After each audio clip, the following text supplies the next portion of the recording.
Research analysis में आप लोग का स्वागत है। आज हमारे साथ प्रोफेसर जयप्रकाश सर हैं। बहुत कुछ जानना है आज के समय में जिस तरह से दौर चल रहा है। और सर, अभी के समय में जिस तरह से रहना, खाना, पीना, पढ़ना किस तरह से ज़रूरी है और किस तरह से रहना चाहिए, किस तरह से अभी के समय में पढ़ना चाहिए, सर इसके बारे में थोड़ा-सा आप बताइए कुछ? देखिए, मेरा पृष्ठभूमि ग्रामीण रहा है। गौरिया कर्मक के बरही प्रखंड के अंतर्गत हजारीबाग जिला में गाँव है, जहाँ से हम आते हैं। ग्रामीण परिवेश में जो हम जीवन जिए हैं, उसके मुताबिक वहाँ जो आपसी प्रेम, समरसता और मिठास था, वो दिन प्रतिदिन उस श्रृंखलता आने लगी है। अब संस्कृति हो गया है दुनिया में, और संस्कार और व्यवहार में, विचार में बहुत फ़र्क आ गया है। विद्यार्थियों को पुराने समय में बहुत ऐसी विधाएँ थी, जिसमें खास तौर पर 5 जो चीज़ का जिक्र हमारे शास्त्रों में है: काक चेष्टा बको ध्यानम, स्वान निद्रा तथैव अल्पाहारी गृहे त्यागी, विद्यार्थी पंचलक्षणम। ये बहुत बड़ा सूत्र है। विद्यार्थियों को अपने पर्यावरण में जो चीज़ें हैं, कौवा से, बगुला से, स्वान मतलब कुत्ता इत्यादि से जो बहुत कुछ सीखा जा सकता है, नेचर में सब चीज़ें हैं। विद्यार्थियों को पुनः उस ओर लौटना होगा। कोई भी विद्यार्थी जिस तरह बगुला अपने शिकार, अपने भोजन के लिए ध्यान लगाता है, कौवा, और जिस तरह निद्रा में रहने के बावजूद भी स्वान अर्थात कुत्ता को एक आवाज़ देने पर वो अपना तुरंत अलर्ट हो जाता है, उस तरह विद्यार्थी अपने सफलता के लिए गृह त्याग करके घर से दूर एकांत वातावरण में स्कूल महाविद्यालयों में पठन पाठन करें, और उत्तरोत्तर वो विज्ञान का, तकनीकी का सहयोग लेते हुए आगे बढ़ें। लेकिन विज्ञान का अवमूल्यन भी हुआ है। अपने यहाँ मोबाइल और जो व्हाट्सएप और जितना भी इंस्टाग्राम, फेसबुक, सोशल मीडिया है, उसका दुरुपयोग होने लगा है। इसका लाभ मिले लोगों को, सकारात्मक और उसका वैज्ञानिक अनुसंधान का एक प्रयोग करें, उसका दुरुपयोग ना करें। यही कहना चाहेंगे। सर, अभी देखिए टेक्नोलॉजी जितना बढ़ रहा है उतना डेवलप करना चाहिए, उतना बर्बादी भी हो रहा है। तो इसको रोका कैसे जाए? अभी के समय में ज़्यादा आप देखिएगा कि बच्चा हो गया, चाहे बड़ा हो गया, कोई भी लोग हमेशा मतलब फ़ोन छोड़ते ही नहीं। खाना खाने समय कहीं जा रहे हैं या कुछ भी फ़ोन पे, गाड़ी पे चला रहे हैं, फिर भी फ़ोन का इस्तेमाल मतलब छोड़ नहीं रहे। ये जो लत लग गया है, ये किस तरह से छोड़ा जाए? नहीं तो फिर आने वाला समय में बहुत ज़्यादा नुकसान है। इसमें समस्त लोगों के, यहाँ जिस तरह घर में पेरेंट्स का, माँ पिता का, विद्यालय में गुरुजनों का, समाज में समाज के वरिष्ठ नागरिकों का, खुद का जीवन में संस्कारित होना होगा। बच्चे वही करते हैं जो पेरेंट्स, शिक्षक और समाज के वरिष्ठ नागरिकगण करते हैं। तो हम सभी समस्त लोगों से निवेदन करना चाहेंगे, आग्रह करना चाहेंगे कि खुद के आचरण में, वो व्यवहार में, संस्कार में लाएँ, उसके दुरुपयोग से बचें। बच्चे तभी उनको हम कहने पर अनुशासित होंगे, खुद अगर हम सही से जिएंगे, दिनचर्या पालन करेंगे, व्यवहार में उत्तमता रखेंगे, मूल्यपरक जीवन, संस्कारपूर्ण जीवन जिएंगे, तब उस डिवाइस का, वैज्ञानिक जो बहुत अच्छा चीज़ है, उसका उपयोग भी कर पाएंगे। नहीं तो विनाश से कोई बचा नहीं सकता है। सर, अभी के समय में देखिए पर्यावरण में बहुत ज़्यादा बदलाव हो गया है, बहुत ज़्यादा पेड़ पौधा कट रहा है। आने वाला समय में हम लोग कहीं न कहीं जीने के लिए 3 चीज़ की ज़रूरत पड़ता है: खाना, पानी और ऑक्सीजन। तो 3 चीज़ मिल जाए तो आदमी अच्छा से रह सकता है, जी सकता है। लेकिन जिस चीज़ पे ध्यान देना चाहिए, उस चीज़ पे ना सरकार ध्यान दे रहा है, ना लोग ध्यान दे रहे हैं। इसमें कैसे बचाव करना चाहिए? सब चीज़ विषाक्त हो गया है जीवन में। बहुत जो हवा, पानी, जल, वायु इत्यादि सभी विषैले हो गए हैं। इसके ज़िम्मेदार हम सभी नागरिक हैं। इसके बचाव के लिए ही जो है जागरूकता का आयोजन एनएसएस के माध्यम से, जैसे हम एनएसएस अधिकारी हैं, तो गाँव-गाँव में प्रबोधन, मीडिया के माध्यम से, व्यवहार में भी खुद अपने जो है प्लास्टिक कचरा नहीं फैलाना, केमिकल पेस्टिसाइड की जगह पर वैकल्पिक तौर पर जो है अपना ऑर्गेनिक कृषि कार्य किया जाना, और ज़्यादा से ज़्यादा पेड़ पौधा लगाना, वृक्षारोपण, जन जागरूकता, सामाजिक सद्भावना, समस्त विंग का, चाहे वो सरकार के तौर पर हो, समाज के तौर पर हो, एनजीओ के तौर पर हो, सरकारी इंस्टीट्यूशन, स्कूल कॉलेज हो, आम नागरिक हो, इस पर समस्त लोगों की जिम्मेदारी बनती है, भागीदारी होनी चाहिए। और तभी जाके हम आने वाली पीढ़ी के लिए अनुकूल दशा, उचित पर्यावरण और जीवन जीने लायक वातावरण दे पाएंगे। सर, अभी सबसे बड़ा भारत की समस्या है जनसंख्या। जनसंख्या को किस तरह से कंट्रोल किया जाए? अगर नहीं कंट्रोल करते हैं तो आने वाले समय भुखमरी और बहुत सारे ऐसे होंगे, मतलब जीने के लिए भी आदमी मारने लगेगा, इंसान ही इंसान को मारने लगेगा। तो इसमें कैसे जनसंख्या को एक रोका जाए, बचाव किया जाए? इसमें जनसंख्या वाकई में पूरे विश्व और खासतौर पर विश्व में भारत का सर्वाधिक जनसंख्या वाला, जनघनत्व वाला देश होता जा रहा है भारत। और इसके चलते भोजन, पानी, वस्त्र, सड़क, बिजली, खाना, सब चीज़ की समस्याएं आ रही हैं। इसमें जनसंख्या नियंत्रण में स्लोगन कहा करते थे लोग: 2 बच्चों की हस्ती से कटे जिंदगी मस्ती से, बच्चे कम तो काहे के गम, छोटा परिवार खुशियाँ अपार, हम 2 हमारी 2।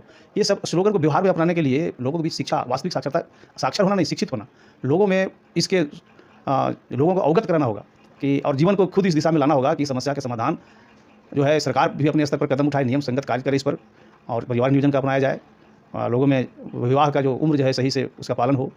लोग जो है मैन पावर बहुत ही कारगर है। भारत और विदेश, दुनिया के देशों में जाकर हमारा युवा अपने छाप छोड़ सकते हैं। लेकिन ये जनाधिक्य होना, जनसंख्या विस्फोट होना भी बहुत बड़ा समस्या है भारत के लिए। समाधान की दिशा में परिवार नियोजन, जन जागरूकता, शिक्षा, सरकारी कदम, संस्थागत कदम, एनजीओ की भूमिका, समस्त लोगों के पार्टिसिपेशन और जन चेतना ही इसका समाधान है।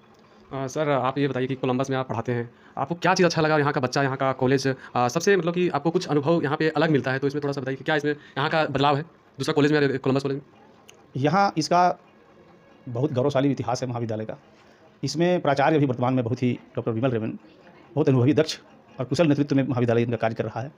बच्चों को जितने भी शिक्षक हैं, विद्वान शिक्षकगण अपना क्षमता से अपना बेस्ट देने का प्रयास करते हैं। नियमित कक्षाएँ चलती हैं, परीक्षा नियंत्रक समय पर परीक्षा संचालन कर लेते हैं, और साथ ही साथ जो विश्वविद्यालय गवर्नर से निर्देश प्राप्त होता है नए शिक्षा नीति के तहत, उनके तहत यहाँ पे विभिन्न प्रकार के सेमिनार का आयोजन करके लोगों को जनचेतना, विद्यार्थियों के बीच अवेयरनेस के प्रोग्राम आयोजन किया जाता है। एक्स्ट्रा करिकुलम के माध्यम से भी बच्चों में पोटेंशियल, नेतृत्व कौशल, एनएसएस, एनसीसी, स्टूडेंट यूनियन और विभिन्न प्रकार के खेल कूद के माध्यम से, sports and games, cultural activities के माध्यम से विद्यार्थी यहाँ ज़्यादा जुड़े रहते हैं, हर गतिविधि में सक्रिय रहते हैं और अन्य सभी महाविद्यालयों से इस कारण से वो डिफरेंट हो जाते हैं। सर आप अपना थोड़ा सा अपने जीवन जीवनी के बारे में बताइए कि आपका जन्म से अभी तक क्या उतार चढ़ाव रहा, कैसे जिए आप, कैसे यहाँ तक पहुँचे सर? थोड़ा सा आप ये जानना चाहते हैं कि आदमी आप यहाँ तक अभी प्रोफेसर हैं और बहुत अच्छा शिक्षा दे रहे हैं, तो अपना थोड़ा आप जीवनी के बारे में बताइए। मेरा जन्म 1975 में हुआ था और वो कालखंड जयप्रकाश नारायण का संपूर्ण क्रांति का दौर था, जिस कारण मेरे पिताजी भी मेरा नाम जयप्रकाश रखे। मेरे पिता एक बहुत कुशल और जागरूक अभिभावक थे, वो शिक्षित व्यक्ति थे, शिक्षा के महत्व को समझते थे। उन्होंने मेरा लालन पालन और शिक्षा बखूबी बहुत कायदे से किया। स्कूली शिक्षा के उपरांत महाविद्यालय शिक्षा संकुलमा महाविद्यालय में हुआ। यहाँ के विद्वान शिक्षकों के सानिध्य में रहकर विद्यार्जन का अवसर प्राप्त हुआ। इसमें सर्वाधिक योगदान जाता है अपने माँ पिता का। और हर किसी बच्चा के प्रगति उन्नति में अगर घर के परिवार के माहौल अच्छा हो तो पहला पाठशाला माँ तो शिक्षिका होती है, पहला पाठशाला की, और पेरेंट्स होते हैं। और उसके बाद शिक्षक की भूमिका होती है। व्यक्ति का अपना विशेष गुण होता है विद्यार्थियों का। विद्यार्थियों में जो गुण के बात है वो गुण अपने आचरण और चरित्र में, संस्कार में धारण करे, अपने समस्या, देश और समाज का, खुद का, पारिवारिक दशा को जानते हैं सर से अपना जीवनी के बारे में कि इनका जन्म कैसे हुआ और किस तरह से इनका पढ़ाई हुआ और किस तरह से अपना जीवन, अभी प्रोफेसर हैं और कैसे कैसे इनका जीवन का चलन रहा, आज हम लोग सर से जानते हैं। जयप्रकाश गौरिया कर्मा बरी प्रखंड अंतर्गत हजारीबाग जिला का एक बहुत ही आदर्श गांव है, जहां मेरा जन्म 1975 ईस्वी में हुई। एक बहुत अच्छे सौभाग्य मेरा कि मेरे फादर बहुत अवेयर व्यक्ति थे, कॉन्शियस व्यक्ति थे, संसार में अब नहीं रहे। उनके सानिध्य में लालन पालन हुआ। बचपना मेरा बहुत ही मौज मस्ती में बीता।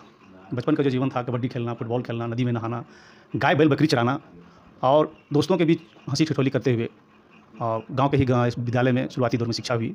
तत्पश्चात संत रोबर्ट विद्यालय हजारीबाग जो एक मिशनरी विद्यालय है, वहाँ भी पढ़ने का अवसर प्राप्त हुआ।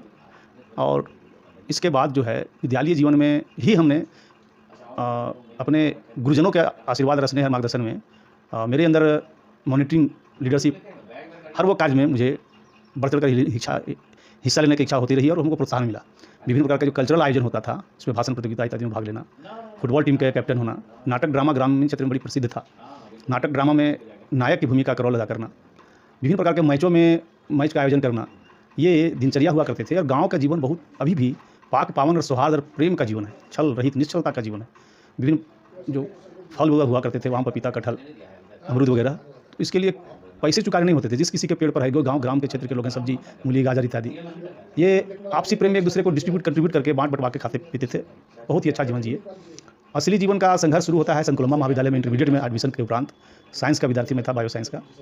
यहाँ पे पिताजी की इच्छा थी कि हम पढ़ लिख के डॉक्टर बने। उन्होंने मेरा नामांकन 10th के बाद संकुलमा महाविद्यालय में 1991 में साइंस में कराया और काफ़ी कठिन परिश्रम कर करके शिक्षकों के सानिध्य में हमने पढ़ाई पूर्ण किया। और पिताजी हमको मेडिकल की तैयारी के लिए पटना भेज दिए। मन मेरा मेडिकल में नहीं लगा। मेरी हार्दिक इच्छा थी कि मैं एडमिनिस्ट्रेशन में जाऊँ, यूपीएससी की तैयारी करूँ, IAS बनूँ। और इस पिताजी को खुलकर हम बताए कि पिताजी, हमारे स्वभाव में डॉक्टर का जो नेचर, स्वभाव, आचरण या गुण होता है, उसके तुलना में प्रशासनिक अधिकारी के गुण हमें संभवतः ज़्यादा है और उस दिशा में हम जाना चाहेंगे अगर आपका आशीर्वाद रहा तो। पिताजी इस बात से स्पष्टता से बहुत खुश हुए कि जैसी तुम्हारी इच्छा। और तत्पश्चात पुनः ग्रेजुएशन के लिए हमको यही संकुलमा महाविद्यालय में 1993 तक मेरा ISC रहा। आर्ट्स, जो कि एडमिनिस्ट्रेशन में जाना था, तो वरिष्ठ लोगों से, गुरुजनों से बोला गया कि आर्ट्स करवा के प्रिपरेशन कराइए। हमने यहाँ दर्शन शास्त्र विषय में 96-98 में ग्रेजुएशन करके पुनः हम यूपीएससी की तैयारी के लिए दिल्ली चले गए। वहाँ कठिन परिश्रम, कोचिंग, ट्यूशन और तैयारी के। अभी जयप्रकाश सर हैं जो NSS के प्रोग्राम ऑफिसर हैं। आज जानते हैं NSS क्या होता है, NSS करने से क्या फ़ायदा होता है?